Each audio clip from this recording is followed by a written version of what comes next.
오늘 선동원 박사님의 바이블 메시지 들으시는 여러분 반갑습니다. 주님의 이름으로 환영합니다. 할렐루야! 미국 힐링 커뮤니티 교회에서 많은 분들이 은혜를 받으시어 삶의 지혜를 얻고 새로운 삶을 살게 되었던 손동원 박사님의 바이블 메시지 내용입니다. 오늘 큰 은혜 받으시고 주님 안에서 새로운 삶을 살아가시기를 축복합니다. 오늘 저는 아침에 나쁜 생각을 이기는 믿음의 선포라는 제목으로 여러분과 함께 은혜를 나누고자 합니다. 아침에 눈을 뜨는 순간 우리의 마음에는 수많은 생각이 스쳐 지나갑니다. 어떤 날은 설렘과 기대로 가득 차지만 어떤 날은 무거운 생각들이 우리를 짓누르며 오늘도 엉망인 하루가 되겠군이라는 부정적인 속삭임을 듣게 됩니다. 이 순간 우리는 선택의 기로에 서 있습니다. 그 부정적인 생각에 동의하며 하루를 시작할 것인가, 아니면 하나님의 말씀을 선포하며 믿음의 선언으로 그 생각을 물리칠 것인가. 손동환 박사님이 이렇게 말씀하셨습니다. 그리스도인의 삶은 수동적으로 생각의 흐름에 몸을 맡기는 것이 아닙니다. 우리의 입술을 통해 선포되는 믿음의 말은 영적인 권세를 지니며 우리의 생각과 마음을 변화시키는 강력한 힘을 가지고 있습니다.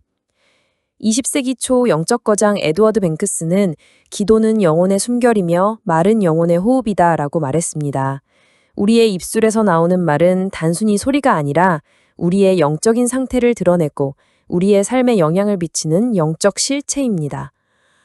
라틴어 콘페시오라는 단어는 고백, 선언, 시인이라는 뜻으로 단순히 사실을 말하는 행위를 넘어 진리를 인정하고 선포하는 신앙적 행위를 의미합니다. 콘페시오는 우리의 마음속에 있는 믿음을 입술로 시인하는 것입니다. 손동환 박사님이 이렇게 말씀하셨습니다.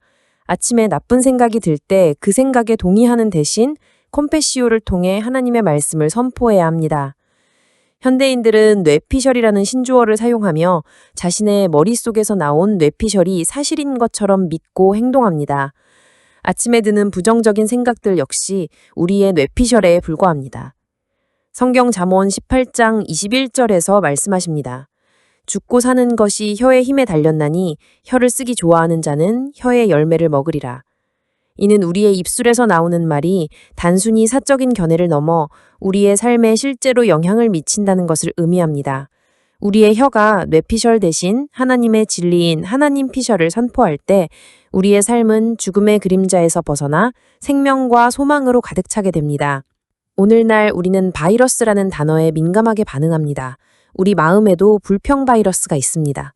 이 바이러스는 순식간에 우리의 마음을 점령하고 부정적인 생각과 태도를 퍼뜨립니다. 그러나 성경은 이 바이러스를 이기는 강력한 백신을 제시합니다. 바로 감사와 찬양입니다. 시편 100편 4절에서 말씀하십니다. 감사함으로 그의 문에 들어가며 찬송함으로 그의 궁정에 들어가서 그에게 감사하며 그의 이름을 송축할지어다.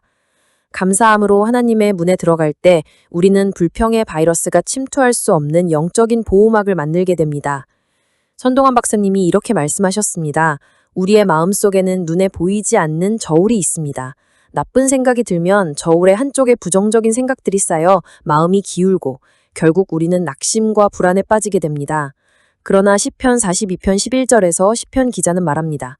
내 영혼아 내가 어찌하여 낙심하며 어찌하여 내 속에서 불안해하는가. 너는 하나님께 소망을 두라. 그가 나타나 도우심으로 말미암아 내 하나님을 여전히 찬송하리로다. 하나님께 소망을 두는 것은 마음속 저울의 반대편에 하나님의 약속과 은혜를 놓는 것입니다. 오늘 손동원 박사님의 바이블 메시지 들으시는 여러분, 현대인들은 자존감에 대해 많은 관심을 갖습니다. 그러나 우리의 자존감은 우리가 이룬 성과나 타인의 평가에 따라 흔들리곤 합니다. 에베소서 2장 10절에서 말씀하십니다. 우리는 그가 만드신 바라 그리스도 예수 안에서 선한 일을 위하여 지으심을 받은 자니 이 일은 하나님이 전에 예비하사 우리로 그 가운데서 행하게 하려 하심이니라. 우리가 자존감을 회복하는 것은 내가 누구인지에 대한 세상의 기준을 따르는 것이 아니라 내가 하나님의 자녀라는 사실을 선포하는 것입니다. 우리는 하루에도 수없이 많은 셀프 토크를 합니다. 나쁜 생각이 들면 나는 할 수 없어. 나는 실패할 거야 라고 스스로를 좌절시킵니다. 그러나 성령님은 우리 안에 거하시며 하나님의 말씀을 생각나게 하고 우리를 격려하는 성령 토크를 하십니다.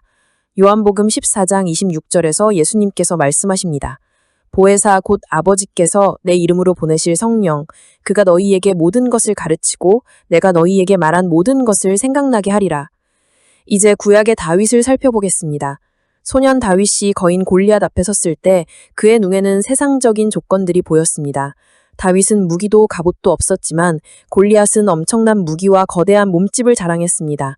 이 순간 다윗은 자신에게 닥친 상황에 대해 불평하거나 낙심하는 대신 믿음의 선포를 선택했습니다. 사무엘상 17장 45절부터 47절까지 다윗의 선포를 들어보시기 바랍니다.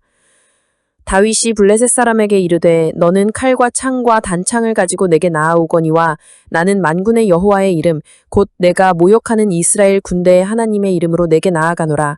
오늘 여호와께서 너를 내 손에 넘기시리니 내가 너를 쳐서 내 목을 베고 블레셋 군대의 시체를 오늘 공중에 세워 땅의 들짐승에게 주어 온 땅으로 이스라엘의 하나님이 계신 줄 알게 하겠고 또 여호와의 구원하심이 칼과 창에 있지 아니함을 이 무리에게 알게 하리라.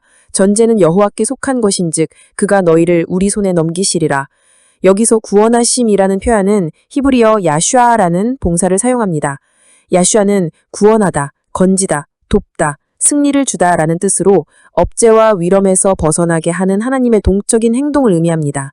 라틴어로는 살보, 헬라어로는 소조라고 번역됩니다. 손동원 박사님이 이렇게 말씀하셨습니다. 다윗의 고백은 여호와께서 야슈아하신다는 선포를 통해 눈앞의 거인 골리앗이 아닌 하나님의 전능하심을 바라보는 믿음의 태도를 보여줍니다. 오늘날 우리에게도 골리앗과 같은 문제들이 있습니다. 아침에 드는 부정적인 생각은 우리의 힘으로 해결할 수 없는 거대한 골리앗처럼 보입니다. 그러나 우리는 다윗처럼 믿음으로 선포해야 합니다. 첫째, 전쟁은 내게 속한 것이 아니라 하나님께 속한 것입니다. 우리의 싸움은 육체의 싸움이 아닙니다. 내 힘으로 해결할 수 없는 문제 앞에서 우리는 전쟁은 여호와께 속한 것이라고 선포해야 합니다. 둘째, 승리는 나의 능력에 있지 않고 하나님의 이름에 있습니다. 다윗은 자신의 무기가 아닌 만군의 여호와의 이름으로 나아갔습니다. 우리도 우리의 능력이나 배경이 아닌 오직 예수 그리스도의 이름으로 나아갈 때 승리하게 됩니다. 셋째, 믿음의 선포는 하나님의 살아계심을 증거합니다. 다윗의 승리는 이스라엘에 하나님이 계심을 증거하는 사건이었습니다. 우리의 삶 속에서 믿음의 선포를 통해 얻은 승리는 세상 사람들에게 하나님의 살아계심을 보여주는 강력한 증거가 될 것입니다. 이제 신약의 베드로를 살펴보겠습니다. 베드로는 예수님을 3번이나 부인했던 연약한 사람이었습니다. 그러나 오순절 성령 강림 이후 베드로는 완전히 변화되었습니다. 사도행전 3장 6절에서 베드로의 선포를 들어보시기 바랍니다. 베드로가 이르되 은과 금은 내게 없거니와 내게 있는 이것을 네게 주노니 나사렛 예수 그리스도의 이름으로 일어나 걸으라 하고 베드로의 선포는 그의 마음속에 있는 헬라어 피스티스, 즉 믿음, 신뢰, 신실함에서 비롯된 것입니다. 피스티스는 단순히 지적인 동의를 넘어 인격적인 신뢰와 순종이 수반되는 살아있는 믿음을 의미합니다. 라틴어로는 피데스, 히브리어로는 에무나라고 번역됩니다. 손동원 박사님이 이렇게 말씀하셨습니다.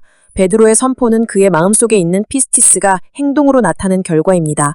이처럼 우리가 아침에 믿음으로 선포하는 말은 우리의 마음속에 있는 예수 그리스도에 대한 피스티스를 굳건하게 하고 그 믿음을 통해 하나님의 능력을 경험하게 합니다.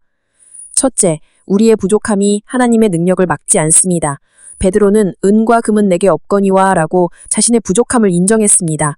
우리의 연약함이 하나님의 능력을 제한하는 것이 아닙니다. 둘째, 예수 그리스도의 이름이 가장 강력한 무기입니다. 베드로는 예수 그리스도의 이름으로 일어나 걸으라고 명령했습니다.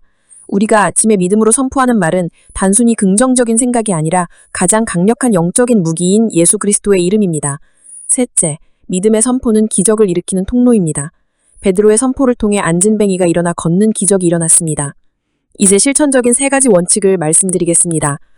첫 번째 원칙은 아침을 믿음의 선포로 시작하는 것입니다. 아침의 첫 생각은 우리의 하루를 결정합니다. 시편 5편 3절에서 다윗이 말합니다. 여호와여 아침에 주께서 나의 소리를 들으시리니 아침에 내가 주께 기도하고 바라리이다. 매일 고백하기, 기도로 하루 시작을 하기, 말씀 암송하기를 실천하시기 바랍니다. 두 번째 원칙은 부정적인 생각을 하나님의 말씀으로 교체하는 것입니다. 빌립보서 4장 8절에서 바울 사도가 말씀하십니다.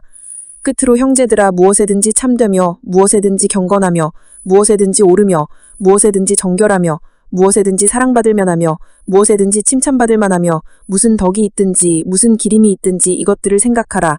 말씀 묵상하기, 긍정적인 환경 만들기, 하나님께 집중하기를 실천하시기 바랍니다. 세 번째 원칙은 불평 대신 찬양을 선택하는 것입니다. 시편 150편 6절에서 말씀하십니다. 호흡이 있는 자마다 여호와를 찬양할지어다. 할렐루야.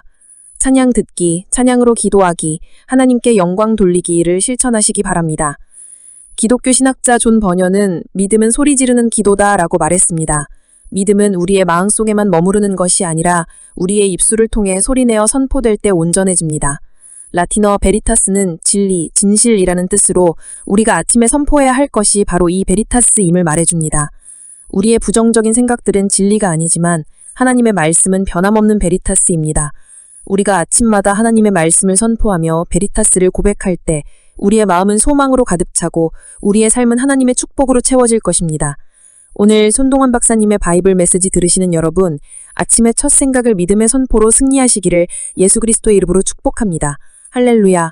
아멘. 사랑의